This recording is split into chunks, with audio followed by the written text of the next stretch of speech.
We're at the Fort Worth Botanical Gardens and looking at the Japanese gardens from the temple. Every Japanese garden should have, and sometimes does, have a cone-shaped pool in the shape of a tortoise-shaped island. The pool itself is often a goose-shaped pool with a neck at some point. This is called horai, and horai is basically meaning eternal life. And of course, water, of course, is in many other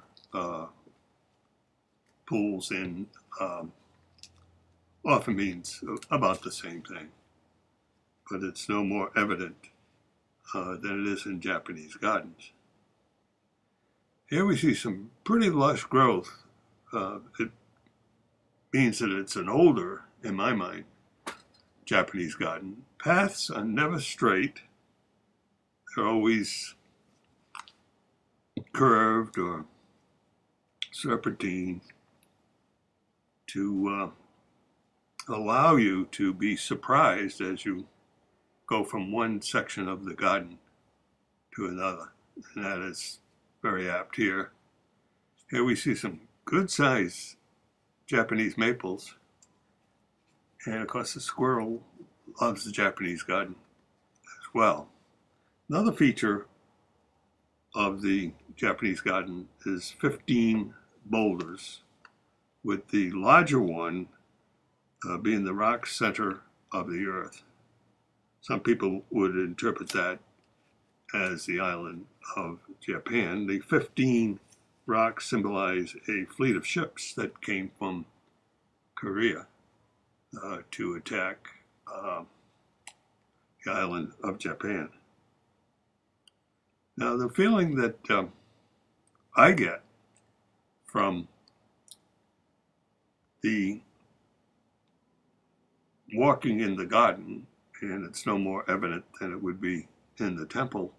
And by the way, the temple is part of the garden, not vice versa, is what they call Jungen, that feeling of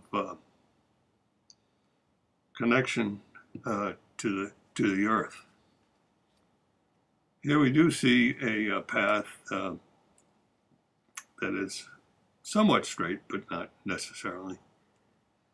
And other structures that you may find in other gardens as well. Here you see some English ivy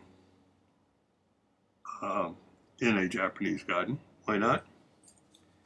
And the plant material is, of course, up to you. It should have pine, bamboo, and plum. And that would be more often seen in smaller gardens. But those are necessary elements to qualify for a Japanese garden. Oftentimes the water is just sand, abstract. But in this case, of course, we have the actual pools in that goose shape or crane shape, and some weeping plants, and nothing that is symmetrical in a Japanese garden. That's what I like about Japanese gardens. It's just so surprising to see different perspectives.